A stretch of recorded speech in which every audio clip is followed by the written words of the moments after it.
Bonjour à tous, bienvenue dans ce nouveau numéro de 85 chrono Le Terrain. Pour tout savoir sur les principaux événements et résultats sportifs du week-end en Vendée, on va commencer cette émission avec du football et le championnat de National 2. La 6e journée, c'était samedi.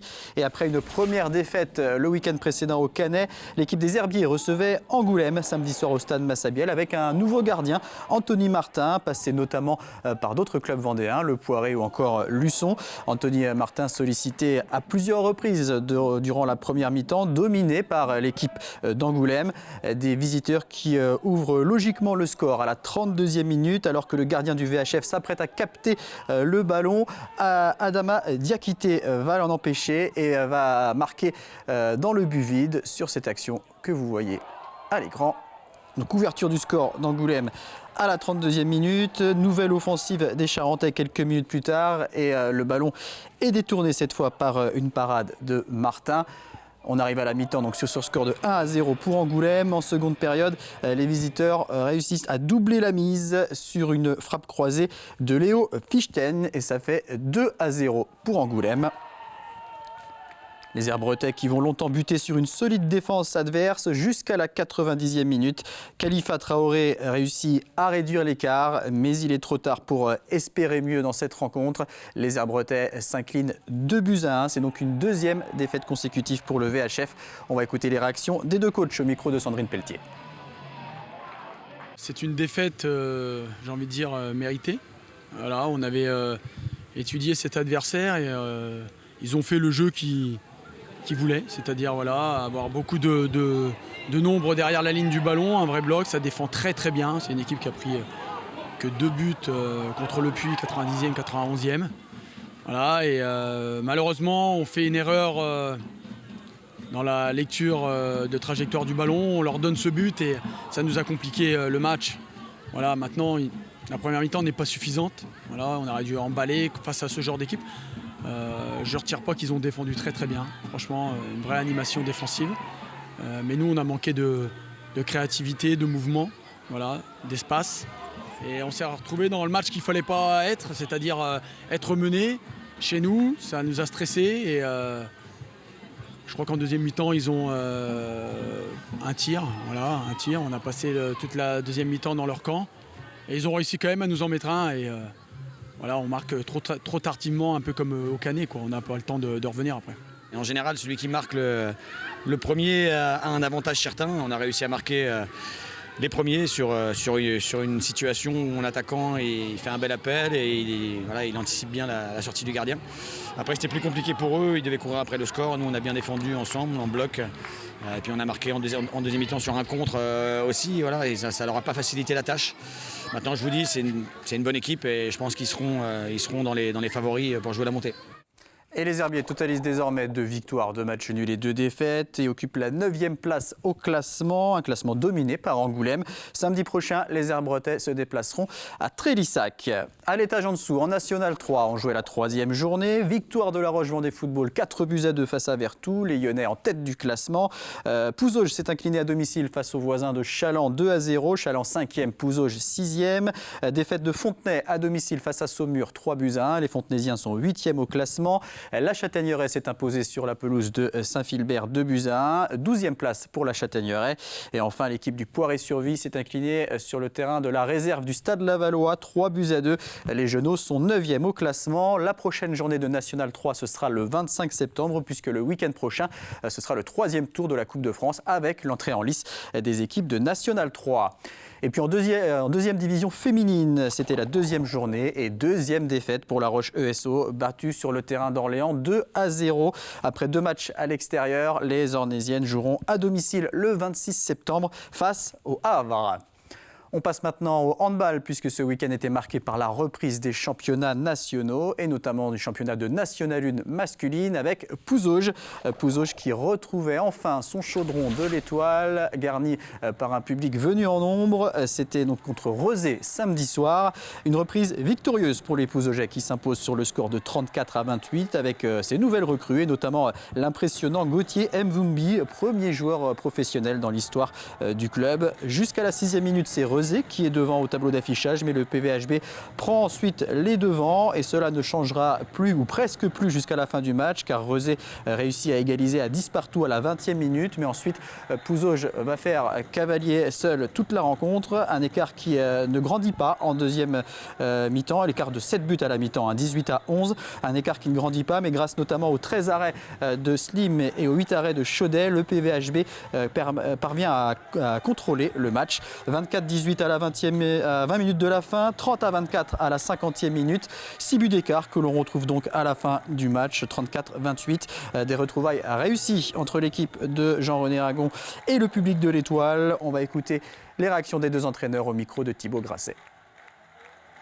Je suis extrêmement heureux et satisfait de ce retour à l'Étoile.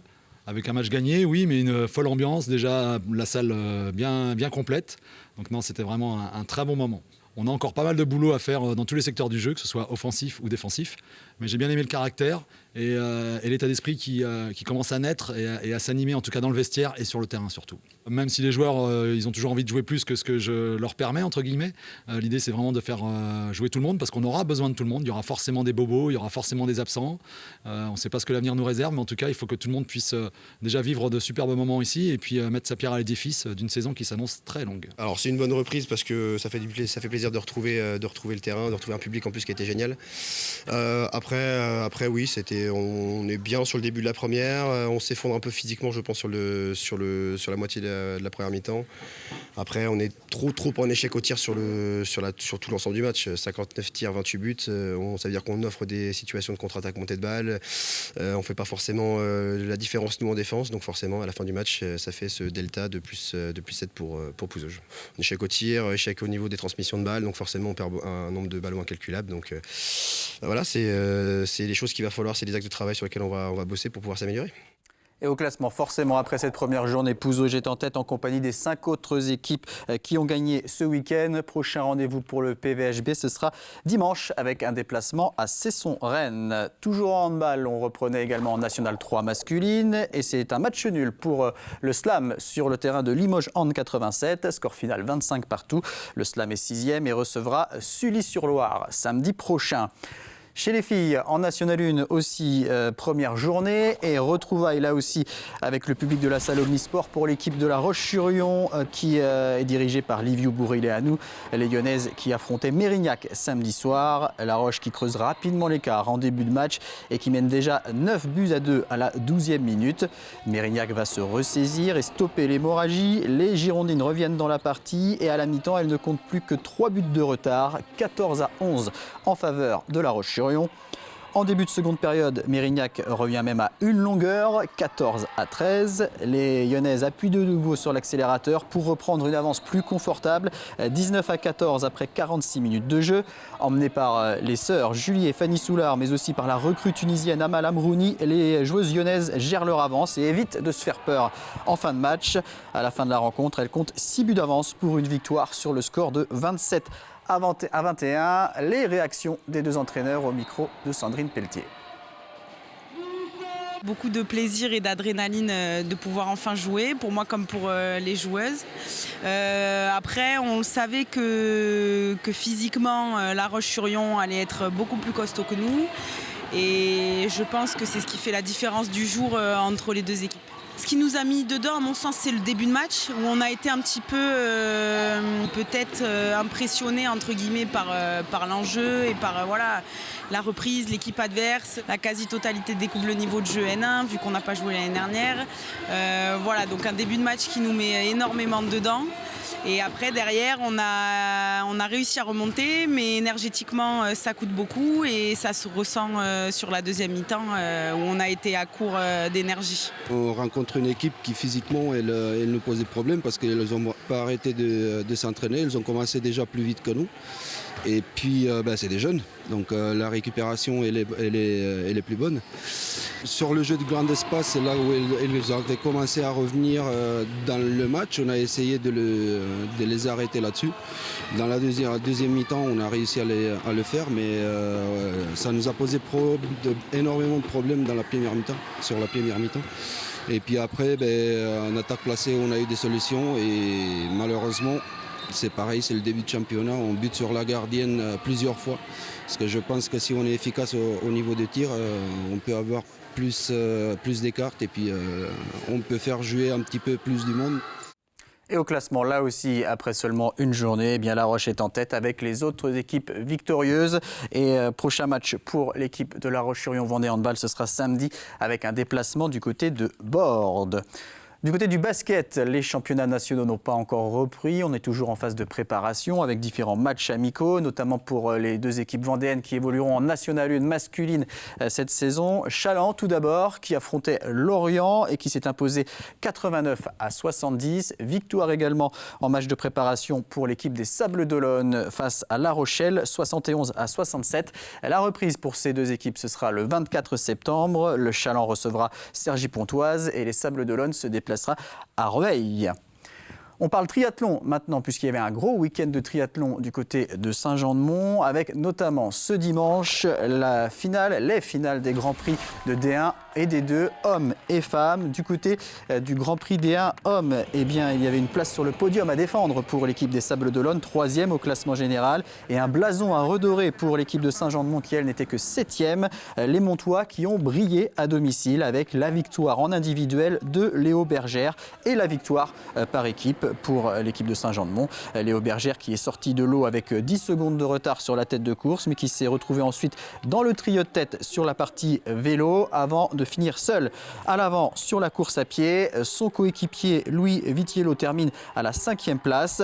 Du côté des Sables, grâce à la 3e place de Gabor et la 4e place de Abdelmoula, les Sablais terminent 2e de cette finale et Liévin complète le podium. À noter que c'était le dernier Grand Prix pour le Montois et capitaine de l'équipe de Saint-Jean-de-Mont, Brice Daubord. Au classement final donc, de ce Grand Prix D1 hommes, eh bien, les Sables d'Olonne conservent leur 3e place derrière Poissy qui décroche le titre de champion de France et Liévin 2e. Belle remontée de Saint-Jean-de-Mont qui grimpe de la 7e à la 4e place, de quoi atténuer les déceptions des précédentes étapes. Et Saint-Jean-de-Mont qui accueillait également le championnat de France de para-triathlon. C'était samedi après-midi, l'occasion de voir évoluer entre autres Thibaut Rigaudot, vendéen et lyonnais d'origine, mais désormais installé à Paris. Il avait terminé 4e des Jeux paralympiques de Tokyo dans la catégorie déficient visuel. Le Rouennais Alexis Anquincan, champion paralympique à Tokyo dans la catégorie PTS4, était également présent, tout comme Gladys Lemoussu du club de Saint-Jean-de-Mont et qui était donc à domicile quelques semaines après sa déception lors des Jeux paralympiques de Tokyo où elle n'avait décroché que la 6e place. Ces 3 paratriathlètes ont dominé leur course. Alexis Anquincan remporte le titre de champion de France, tout comme Thibaut Rigaudot qui était accompagné de son guide Cyril Viennot, ancien champion du monde de longue distance. Victoire également pour Gladys Lemoussu qui conserve son titre de championne de France. Une belle fête du paratriathlon ce samedi à Saint-Jean-de-Mont et des champions ravis à l'issue de leur course. On va écouter les réactions d'Alexis Anquincan et de Gladys Lemoussu, tous les deux au micro de Thibaut Grasset. Il y a eu un peu de sollicitation depuis la médaille de Tokyo, mais aujourd'hui j'avais à cœur de venir ici au championnat de France. Je savais que ça allait être une belle fête et voilà, il ne faut pas oublier l'objectif. Il y a aussi les Europes dans 15 jours à Valence en Espagne. Donc voilà, c'est important de remettre du rythme et la saison n'est pas encore finie, donc j'aurai le temps de fêter un petit peu plus tard, mais là c'est pas le moment. Je pense que tout simplement on voit que c'est une fête réussie, il y a beaucoup de monde, voilà, il y a le soleil, ça fait plaisir d'être venu à Saint-Jean-de-Mont là. La natation elle était assez difficile parce que ça a bougé malgré tout. Et puis j'ai doublé des gens, on m'a doublé, donc c'était pas évident, mais voilà, moi c'est chez moi donc je connais un peu la mer. Après la partie vélo, ce qui est bien c'est qu'il y a 5 tours, donc il y a vraiment tout le temps du public, tout le temps à nous soutenir, donc c'est vraiment sympa. Et à pied, que demander de mieux, il y a vraiment tout le monde à encourager, ça fait vraiment plaisir, chaud au cœur. Surtout après les Jeux Tokyo et être à domicile, c'est encore plus beau. Nous, en tant que para-athlètes, ce qu'on souhaite, c'est vraiment que la discipline évolue, de montrer aussi que malgré un handicap, on est capable de faire du sport, notamment du triathlon. Et c'est pour ça que on essaye malgré tout de faire venir au maximum des athlètes. Et notez que Thibaut Rigaudot sera l'invité de 85 chrono Le Vestiaire ce soir à partir de 18h50. Un peu de sport automobile maintenant avec le slalom de Vendée, 5e édition de cette épreuve organisée ce week-end sur le circuit de la Michetterie à Fontenay-le-Comte, un événement organisé par l'écurie du Marais et qui a réuni près de 75 participants. Le slalom de la Vendée est la première étape de la Coupe de France des slaloms. Les pilotes s'élancent les uns après les autres, enchaînent les virages serrés et les chicanes sur un parcours chronométré. Et à ce jeu, c'est le Vendéen Benoît Tavio qui s'est imposé ce dimanche à bord d'une Formule 3 d'Alara. Plusieurs types de voitures peuvent concourir sur ce type d'épreuve, des voitures de loisirs, voitures de compétition ou bien des prototypes comme les Formule 3 justement. Plus d'explications avec le président de l'écurie des Marais, c'est Christophe Chêne et il est interrogé par Jean-Marie Bidot. Il y a donc des prototypes de compétition, soit des prototypes fermés, donc on appelle CM, soit des formules, donc ce sont des formules 3 au niveau maximum, on va pas jusqu'à la Formule 1 forcément sur des circuits comme ça, mais voilà, la catégorie la plus élevée si on veut, c'est donc des formules 3. Le sport automobile se porte pas trop mal en Vendée, voilà, on a ici, bon c'est la seule compétition de ce type en Vendée malgré tout, le slalom. On a la chance d'accueillir 75 compétiteurs aujourd'hui, malgré les conditions sanitaires qui entraînent des restrictions, beaucoup de pilotes qui n'ont pas repris licence. On arrive à un chiffre malgré tout satisfaisant, un peu inférieur à ceux qu'on avait lors des éditions précédentes, mais malgré tout, voilà, relativement satisfaisant étant donné les conditions. Allez, on termine avec quelques résultats de course à pied. Il y avait 3 événements ce week-end en Vendée, à commencer par le semi-marathon de Némy qui faisait son retour après 13 ans d'absence. 337 inscrits et la victoire chez les hommes de Julien Cougnot de la CLR en 1h10 minutes et 56 secondes, record de l'épreuve.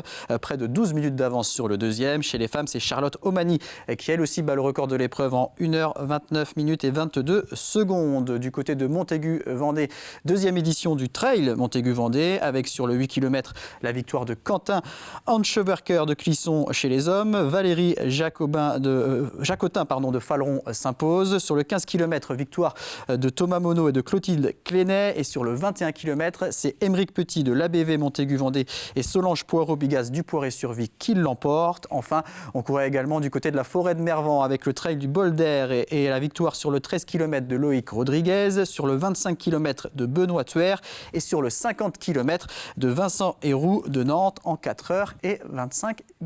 C'est la fin de cette émission. Je vous donne donc rendez-vous à 18h50 pour 85 chrono Le Vestiaire où on reviendra sur les championnats de France de paratriathlon avec Thibaut Rigaudot. Très bonne journée à tous.